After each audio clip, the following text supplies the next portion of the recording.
मैं तेरे को चैलेंज करता हूं, अगर तेरे में दम है, अगर तू असली सनातन धर्म में मानता है अपने आप को, तो बता कहाँ आऊँ वहाँ आता हूँ। और देश के विरोधियों की जान लेना भी जानते थे वो ये नहीं कहते थे वाह भाई करके बस मैं ही हूँ मैं ही हूँ मैं ही हूँ। शर्म आनी चाहिए तुमको, डूब के मरना चाहिए तुम्हारे जैसे लोगों को जो पैसे के पीछे भागते हैं और अपनी चौधर के पीछे भागते हैं और असली संत को संत नहीं मानते। ये राजू दास, तू उनके बारे में तो बाद में बोलियो, तू पहले मेरे का जवाब दे। तू उनके पाँव की जूती तक की नहीं है, तू उनके पाँव के नाखून के तकना भी नहीं है। तू बात करता है शंकराचार्य भगवान की। तुम ही वो लोग हो ना जो उनके चरणों में जाके बैठते हो दोगले, तो तुम हो सबसे पहले। जब वो अयोध्या आते हैं, बनारस आते हैं, इलाहाबाद आते हैं, तो तू ही जाके बैठता है उनके चरणों में। अगर एक बाप का है तो तब क्यों जाता था वहां उनके पास? लगता नहीं है तू एक बाप का, क्योंकि तेरी जो आज घुसोनी राजनीति की है ना तूने उस शंकराचार्य जी के बारे में बोल के, अब तू देख तेरा हाल क्या होगा। अब तेरे दिन उल्टे शुरू होंगे। हमारी तरह नहीं दोगली राजनीति खेल के, यहाँ कुछ वहां कुछ। वो ता जिंदगी शंकराचार्य रहेंगे जब तक वो हैं। और 70 साल हो गए उनको शंकराचार्य बने हुए। एक एक पीठ का कोई शंकराचार्य बन जाए वो ही बहुत बड़ी बात होती है। वो तो दो दो पीठों के हैं। बहुत घटिया राजनीति कर दी तूने। अब देख तू क्या होता है तेरा। अब जहां तू मिलेगा ना मेरे को, तू देखियो तेरा मैं क्या करूंगा। बोला तो बोला कैसे तूने उस संत के बारे में। मेरा खून खोल रहा है तेरे को ये सुन के। तब से भी तू शंकराचार्य के बारे में ऐसे बोलेगा। बिपिन रावत जी, पर जिन्होंने उनको बलि चढ़ाया है, जिन्होंने उनका बलिदान लिया है ना, अब तो बारी उनकी है। इस समय हमारे साथ खास मेहमान जुड़ चुके हैं महंत जसवीर दास जी, जो कि किसान नेता भी हैं और फेरुमान अकाली दल के संस्थापक और राष्ट्रीय अध्यक्ष भी हैं।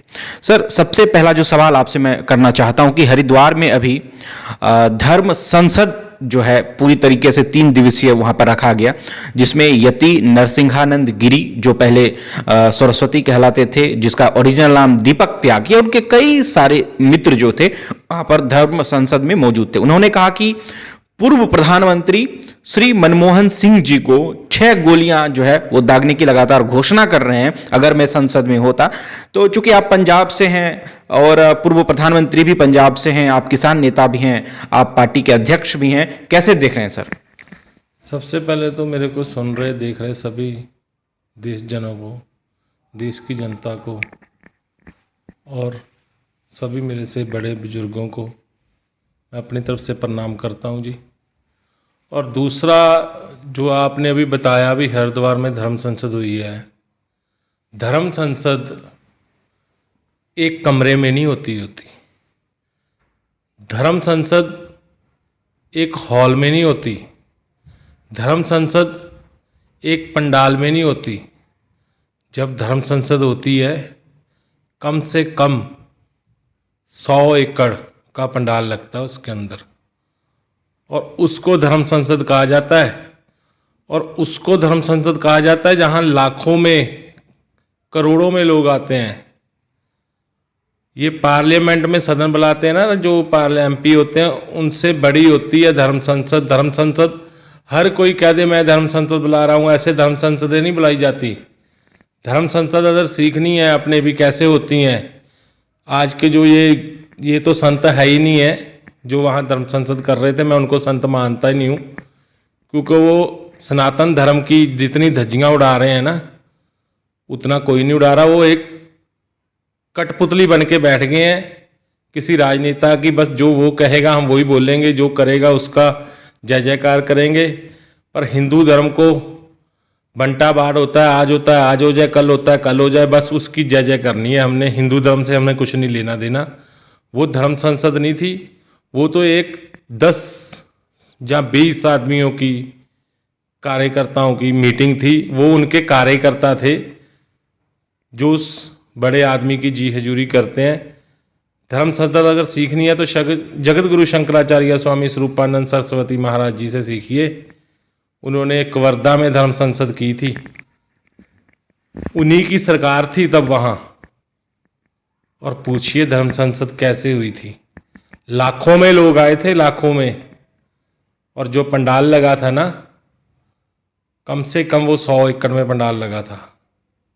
और वहाँ आदमी के बाद, आदमी के ऊपर, आदमी के पीछे, आदमी के दाएं, सब जगह पे इंसान ही इंसान दिख रहे थे।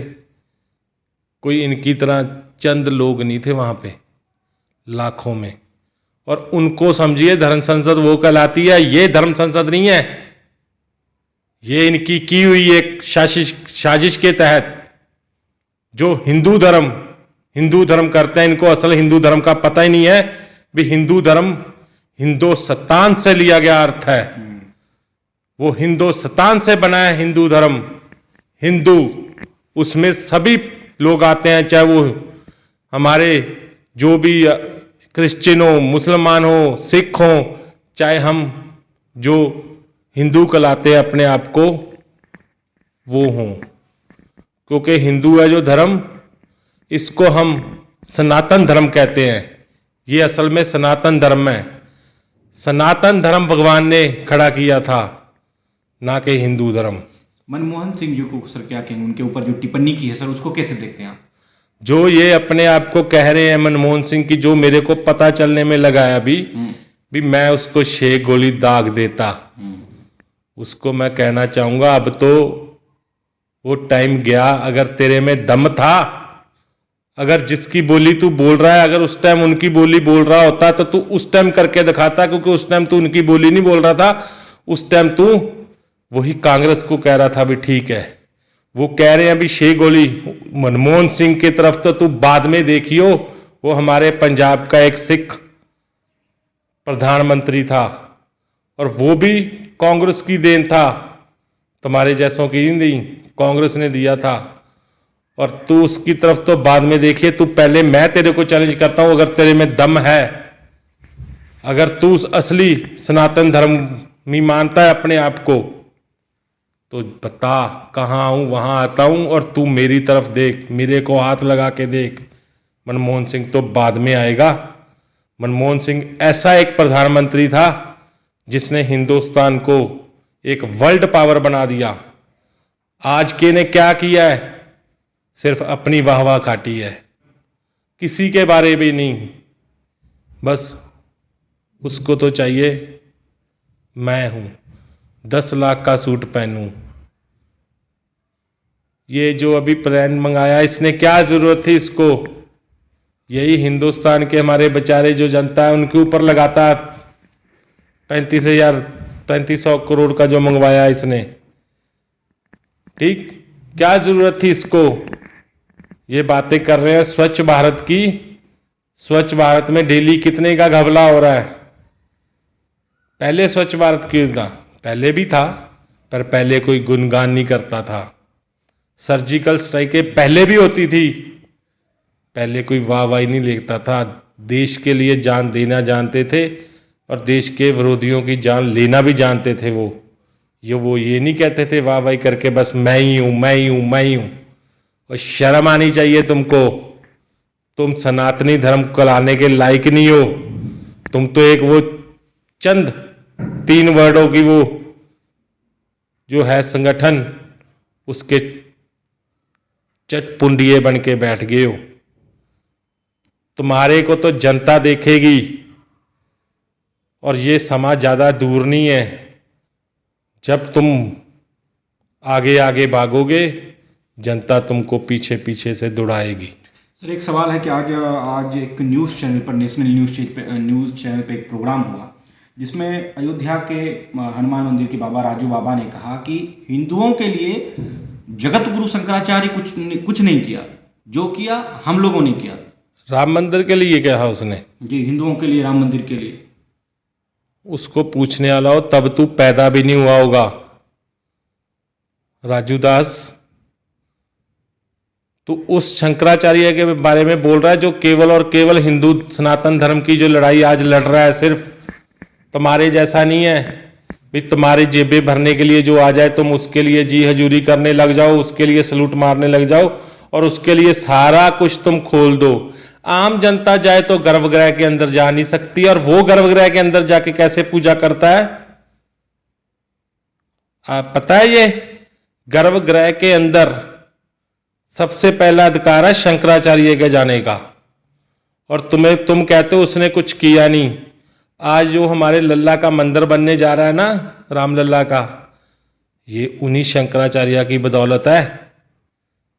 अगर वो ना लड़ाई लड़ते पहले तो तब तक हार चुके होते। लोअर कोर्ट में लड़ाई किसने लड़ी? हाई कोर्ट में लड़ाई किसने लड़ी? सुप्रीम कोर्ट में भी लड़ाई 2014 से पहले किसने लड़ी? केवल और केवल शंकराचार्य स्वामी स्वरूपानंद ने। वो तुम्हारी तरह नहीं है भी पहले तो बिलों में घुस के बैठे हुए थे, और जब कोर्ट ने फैसला दे दिया तो तुम कहने लगे बीजेपी ने किया है। क्या किया बीजेपी ने? बीजेपी ने तो सिर्फ और सिर्फ अयोध्या के नाम पे बाबरी मस्जिद को जब गिराया गया था, हम उसको बाबरी मस्जिद नहीं मानते, वो भी हमारे रामलला के जन्म स्थान था। उसमें स्फटिक के और ये जो गुम्मत बने हुए थे वहां पे, वहां से सिद्ध होता था भी वहां रामलला विराजमान थे। वो असली मंदिर को गिराया था कार सेवा का नाम देके, और कितने हजार भाई हमारे कत्ल करवा दिए थे। बीजेपी ने ये किया था, रामलला का मंदिर बनवाया नहीं था। रामलला का मंदिर बनवाने के लिए सबसे पहले आगे आया था हमारे जो पहले के प्रधानमंत्री थे स्वर्गीय श्री राजीव गांधी। यही शंकराचार्य स्वामी स्वरूपानंद सरस्वती महाराज जी ने कहा था उनको भी रामलला के कपट खोलिए, दरवाजे खोलिए जी मंदिर के। तब तो तुमने बोला नहीं जी, शंकराचार्य जी ने बहुत बढ़िया करवाया, राजीव गांधी से ताले खुलवा दिए। आज तुम कह रहे हो शंकराचार्य ने किया क्या है?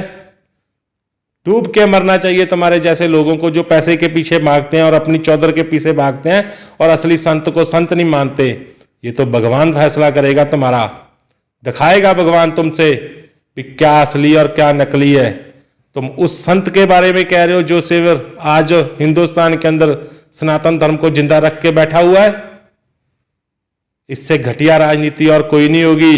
ए राजू दास, तू उनके बारे में तो बाद में बोलियो, तू पहले मेरे का जवाब दे। तू उनके पांव की जूती तक की नहीं है, तू उनके पांव के नाखून के तकना भी नहीं है।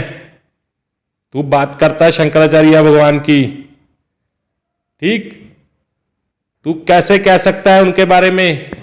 तुम ही वो लोग हो ना जो उनके चरणों में जाके बैठते हो, दोगले तो तुम हो सबसे पहले।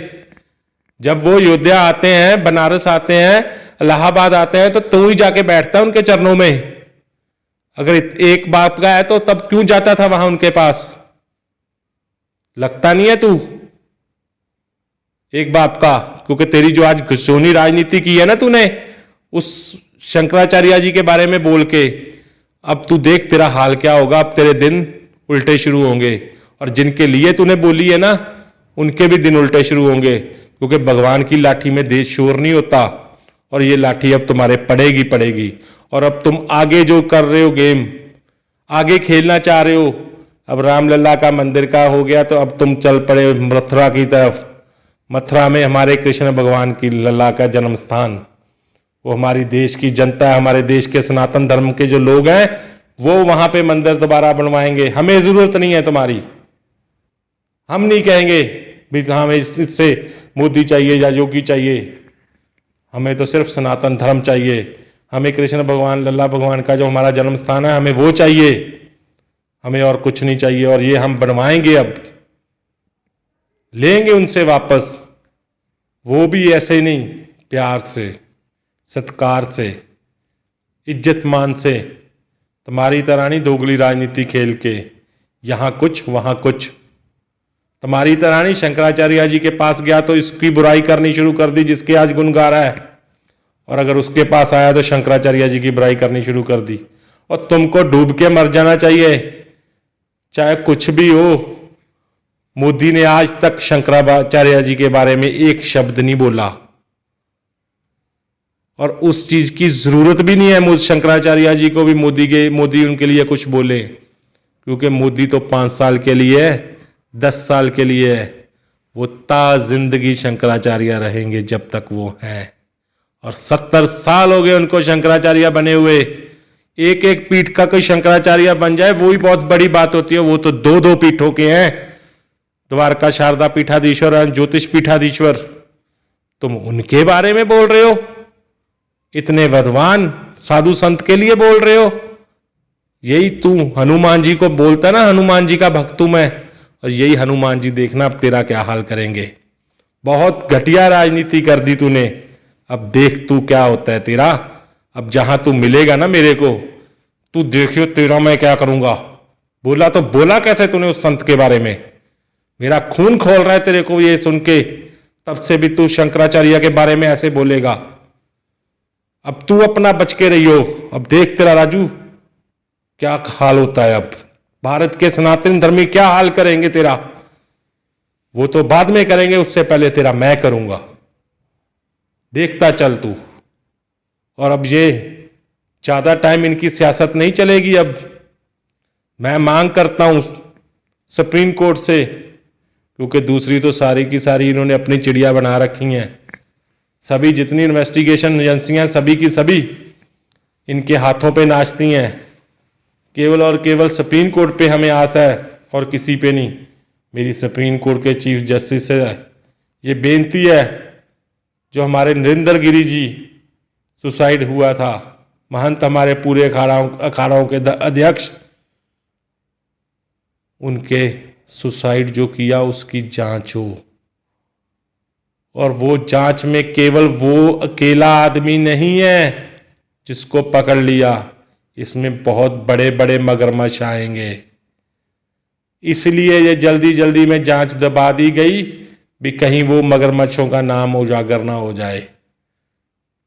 देश मांगता है उनका नाम आगे आना चाहिए, जिन्होंने उस भोले भाले संत को सुसाइड करने के लिए मजबूर किया। हमारी आपसे बेनती है कि उसकी इंक्वायरी दोबारा से शुरू की जाए, chief justice of supreme court से भी दोबारा से उसको शुरू करके सच का सच आगे रखा जाए। और जो उसमें मगरमच्छ हैं जिनकी वजह से वो महंत नरेंद्र गिरी जी ने सुसाइड किया, उनको बनती कार्रवाई से उनकी जो सजा बनती है उनको दिलाई जाए, यही हम मांग करते हैं। और अब भगवान भी जाग गया है। भगवान भी ज़्यादा तुम जुल्म करते जाओगे तो भगवान तुम्हें एक बार छोड़ेगा, 2 बार छोड़ेगा, 4 बार छोड़ देगा, 5वीं बार नहीं। अब वो वक्त आ गया है। अब तुम आगे क्या करना चाहते हो वो भी पता है। हम चाहेंगे हमारे देश के जो CDS थे, स्वर्गीय विपिन रावत जी, उनको मेरा सलाम है। आज मैं उनको नमन करता हूं और मैं सुप्रीम कोर्ट से ही मांग करता हूं, उनका जो क्रैश हुआ था तमिलनाडु के अंदर, उसकी भी जांच होनी चाहिए। उसके पीछे भी बहुत बड़े बड़े मगरमच्छ आएंगे, क्योंकि टाइम अब इलेक्शनों का था और उनको बलि चढ़ाया गया है। वो शहीद हुए हैं पर बलि भी चढ़े हैं। वो उन चंद लोगों ने बलि चढ़ाया है जिनको था भी यूपी जीते हम, पंजाब जीते हम, आगे देश से आना है।